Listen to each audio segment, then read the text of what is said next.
Hi hello നമസ്കാരം. ഞാൻ വീണ്ടും വന്നു. പണി കഴിഞ്ഞ് ഇപ്പോൾ എത്തിയതേ ഉള്ളൂടെ. നമുക്കിന്ന് എവിടെയാണ് പണിയായിരുന്നത്? ഏത് സ്ഥലം? കമലേശ്വരം. യെസ്, നമ്മുടെ തിരുവനന്തപുരം മണക്കാട് കമലേശ്വരത്തായിരുന്നു പണി. അങ്ങോട്ട് പോയത് ഒരു വഴി, തിരിച്ചു വന്നത് വേറെ വഴി. അങ്ങോട്ട് പോയപ്പോൾ ഇച്ചിരി ബ്ലോക്കായിരുന്നു. നമ്മൾ കമലേശ്വരം റോഡ് വഴിയാണ് കയറിയത്. തിരുവല്ലം മണക്കാട് റോഡ് വഴി കയറി. തിരിച്ചു വന്നപ്പോൾ ബൈപ്പാസ് കണക്ട് ചെയ്ത് വന്നു കേട്ടോ. അത് വേറെ റൂട്ട് വഴി കിട്ടി. അങ്ങനെ അതുവഴി കയറി. പക്ഷേ കൊള്ളായിരുന്നു, നല്ല അടിപൊളി റോഡൊക്കെ കൊള്ളാം, സെറ്റ്. അങ്ങനെ പണിയൊക്കെ കഴിഞ്ഞ് വന്ന് നമ്മൾ 4 പേരുണ്ടായിരുന്നു പണിക്ക്. പഴയ വീടൊക്കെ റീപെയിൻറ്റിങ് ഇച്ചിരി ഭയങ്കര പാടാണ് കേട്ടോ. പക്ഷേ എല്ലാവർക്കും ഒരു വിചാരമുണ്ട്, അവരെ കുറ്റം പറയാൻ പറ്റില്ല.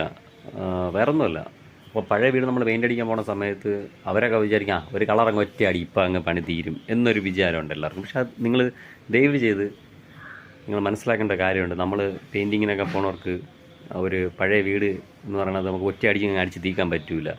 നമ്മൾ ആ പണി ചെയ്യുന്ന സമയത്ത് പൊട്ടലുണ്ടെങ്കിൽ പൊട്ടൽ അടയ്ക്കണം, അഴുക്കുണ്ടെങ്കിൽ അത് ക്ലീൻ ചെയ്യണം, പഴയ പെയിൻറ്റ് നിൽക്കുന്നതിനൊക്കെ ചുരണ്ടി ഇളക്കണം. ഇതെല്ലാ പണിയും പഴയ വീടുകളിൽ വരും. പിന്നെ ഇഷ്ടംപോലെ അടയ്ക്കാം, പൊട്ടലുകൾ വീട് സൈഡൊക്കെ ഇതിനെ പൊട്ടലിൻ്റെ പുറത്തൂടെ അടിച്ച് വെച്ച് കഴിഞ്ഞാൽ വീട് നല്ല ഭംഗിയായിരിക്കും കാണാൻ വേണ്ടിയിട്ട്.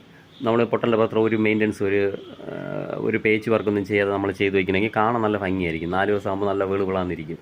4 ദിവസം 5-ാമത്തെ ദിവസം ഈ പൊട്ടലൊക്കെ വീണ്ടും പൊട്ടൽ തെളിയുന്നല്ല, നമ്മൾ അടിച്ച് ഉണങ്ങിയോടെ ആ പൊട്ടലെല്ലാം തെളിഞ്ഞ് അതേപോലെ കിടക്കും.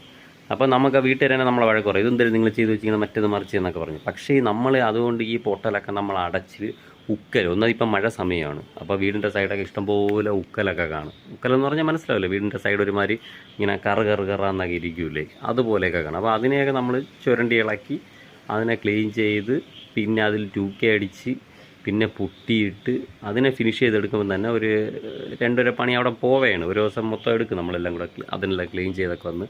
പിന്നെ അന്ന് മാത്രമേ പെയിൻ്റ് അടിച്ചാൽ പെർഫെക്റ്റ് ആയിട്ടിരിക്കത്തുള്ളൂ. അല്ലാതെ അതിൻ്റെ പുറത്തൂടെ പെയിൻ്റ് അടിച്ച് വെച്ച് കഴിഞ്ഞാൽ 4 ദിവസം കഴിയുമ്പോൾ ആ കറവൽ വീണ്ടും ഒരുമാതിരി കറുത്ത് പെയിൻ്റൊക്കെ പൊള്ളി ഇളകിക്കൊണ്ടിരിക്കും. അപ്പോൾ ഇത് പല വീട്ടുകാർക്കും അറിയത്തില്ല. അവർ അയ്യോ ഇവന്മാരെന്തോന്ന് കാണിക്കുന്നത്, തീർത്തിട്ട് പോകണില്ല എന്നൊരു സംസാരങ്ങൾ വരുമ്പോൾ നമുക്കതൊരു വിഷമമായി തോന്നും. കാരണം നമ്മൾ എന്താ പറയുക, പണി ചെയ്യുമ്പോൾ അത്രത്തോളം നന്നായിട്ടിരിക്കണം, ഇനിയും ഒരു 5 വർഷം വരെ ആ വീട് ഇരിക്കണം എന്ന രീതിയിലായിരിക്കും നമ്മൾ പെയിൻറ്റ് ചെയ്ത് പോകുന്നത്. അപ്പോൾ അവർ വിചാരിക്കും ഇവന്മാർ പണി ഒരഞ്ഞവിടെ നിൽക്കുന്നത്, പണി തീക്കണില്ല, ശമ്പളം വാങ്ങിച്ചുകൊണ്ട് പോകണം എന്നൊരു ചിന്താഗതിയൊക്കെ അവർക്കുണ്ടാവും. മനസ്സിലായില്ലേ?